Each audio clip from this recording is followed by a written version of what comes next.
Everybody, welcome back to my channel. Today I'm going to talk about pointers and try to answer the question, what are pointers in C? Pointers are one of the most fascinating, intimidating, and downright frustrating features in C. A beginner in C might not be able to appreciate them immediately, but they are pretty much unavoidable. Therefore, a solid grounding in pointers must be taken early on to succeed in C programming.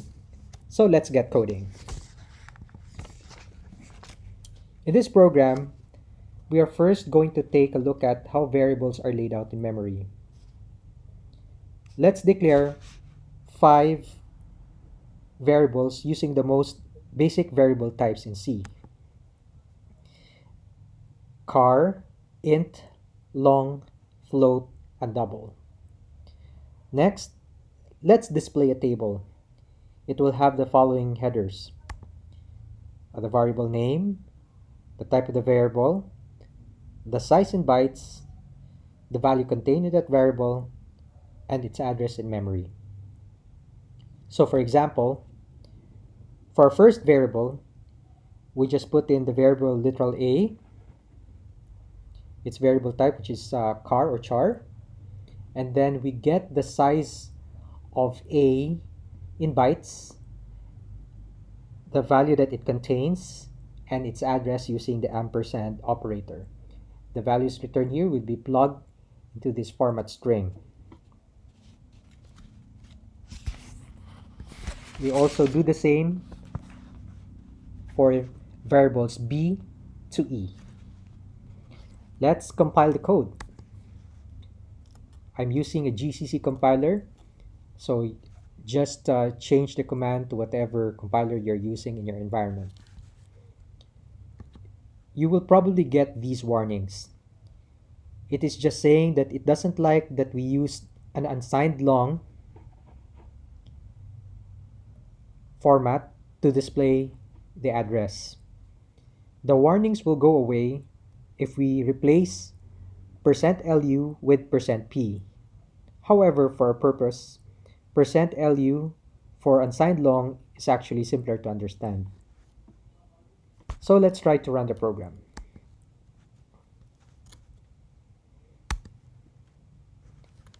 I want you to first take a look at the size. It seems that long and double occupy a whopping 8 bytes, while integer and float occupy only 4 bytes.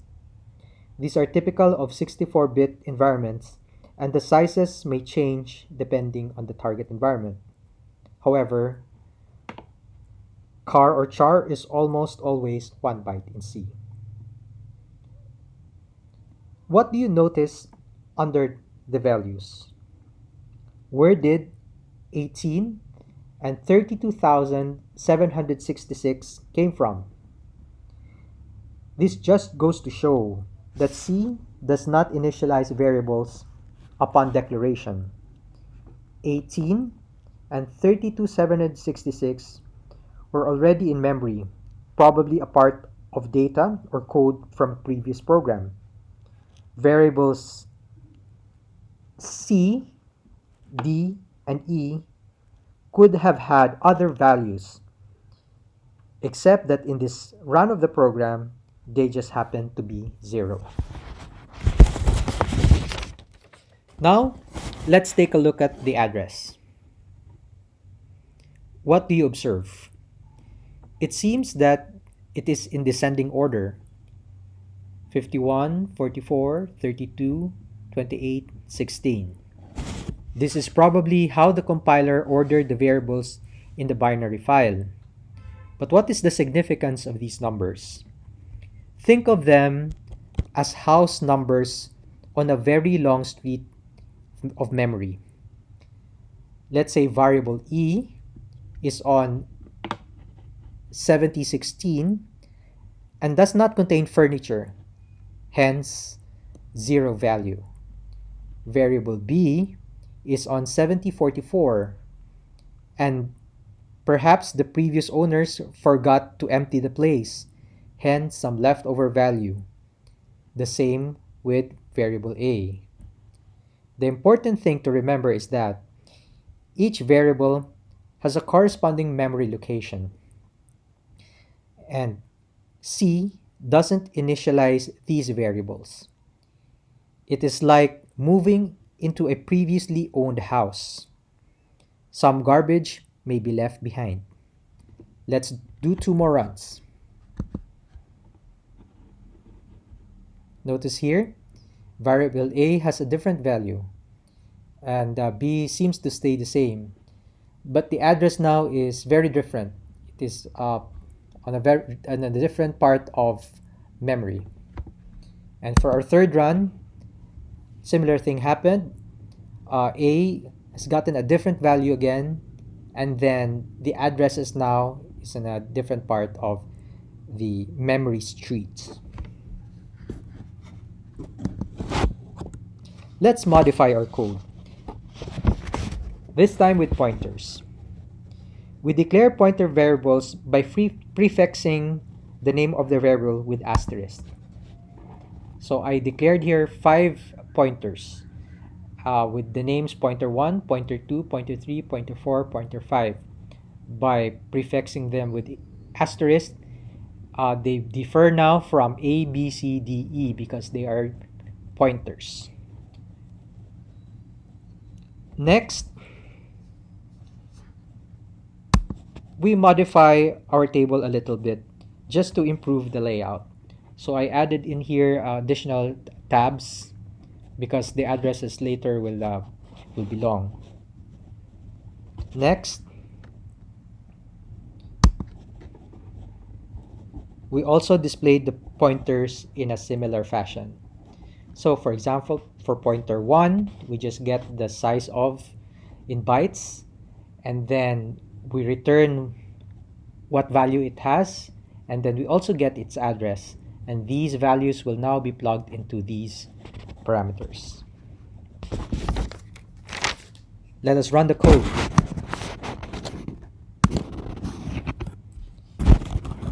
Focus your attention on the second part of the table.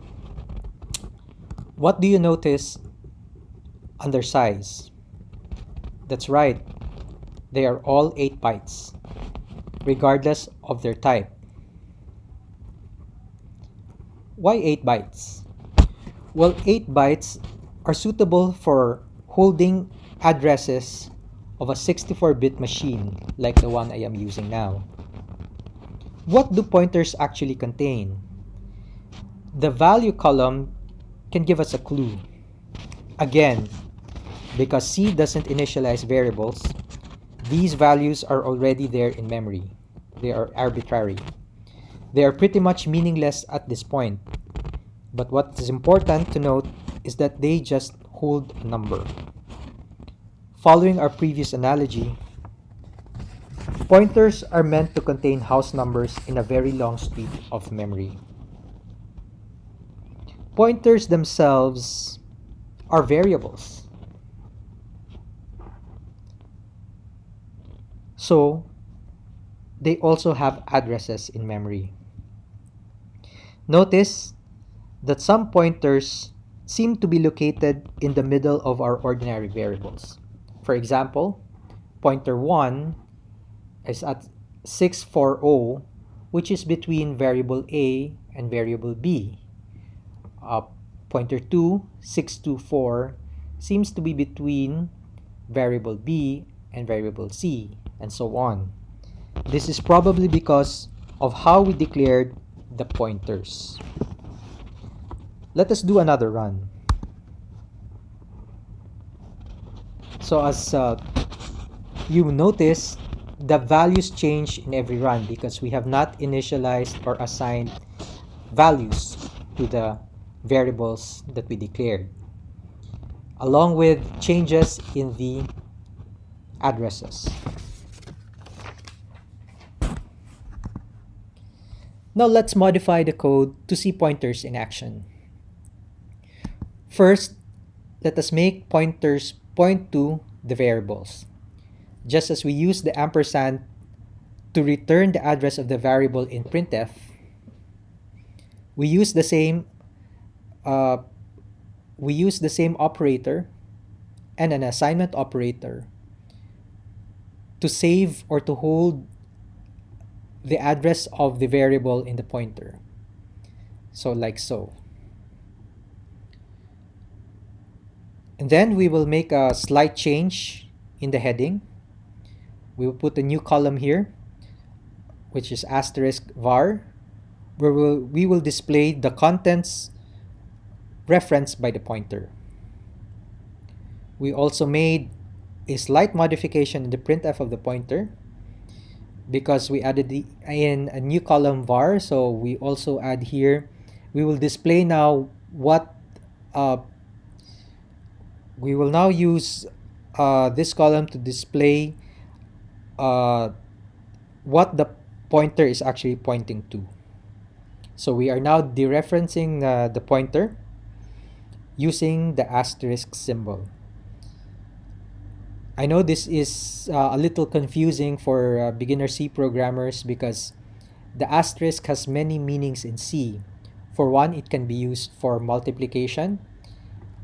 Here, we also use it for declaring pointers. And here, we are even using it to dereference the pointer. Unfortunately, that is how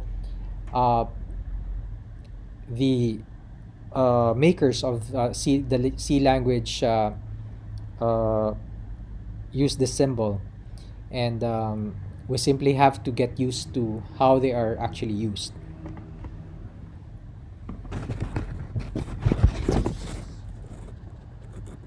So now we will do it for all pointers, like so. Let's run the code. Do you see the big difference now? Each pointer variable now holds a memory address. Pointer 1, for example, has the pointer address of A, the ending 283, 283. Same with pointer 2, which now points to variable B, pointer 3, which now points to variable C, pointer 4, which now points to variable D, and pointer 5, which now points to variable E.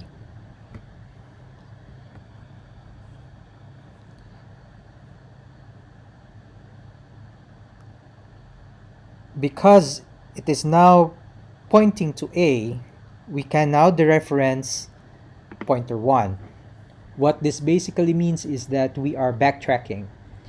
First is we check what is contained in pointer 1. It now contains a certain address, 283. So we go to that address, and that address happens to be the address of variable A. In variable A, the value 25 is stored. So that's how we arrived at 25 here when we dereference the pointers. So when we also dereference the pointers of pointer 2, 3, and 4, and 5, it goes through the same process. It backtracks to that address until it gets the value contained in that address. Let's do another run.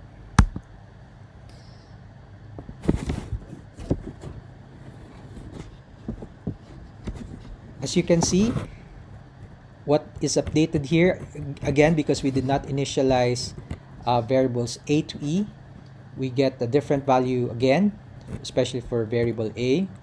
The address has now changed as well, as we have seen in previous runs. But because we made the pointers point to particular addresses, it is now pointing to A, to B, to C, to D, and to E, respectively. So when we dereference them per pointer, we get the values contained in those variables.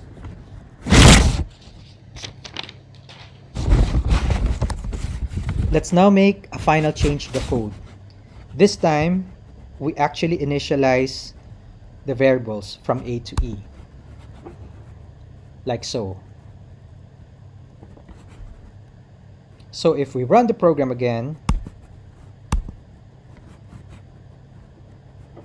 we now see the values here as we have initialized the variables and they are correctly, the reference here correctly fetched. And if we do another run, actually only the address is changed, but the correct data is displayed. So, important points to remember: all variables in C, including pointers, reside in a particular memory address. You may recall our analogy of the street and the house numbers.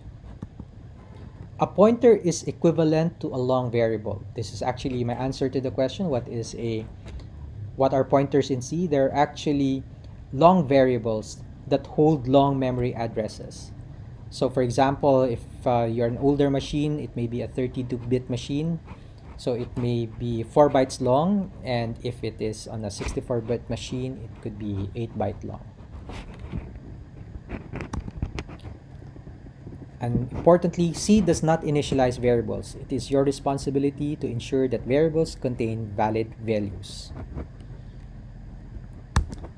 In the next videos, I may cover more of pointers, such as arrays and pointers, pointer arithmetic, common pitfalls with pointers. But if you have questions about the C language in general, please leave a comment and I will make a video about that. Please also consider subscribing to my channel, as it will make me happy and it will encourage me to make more videos like this. Thank you very much and see you in my next videos.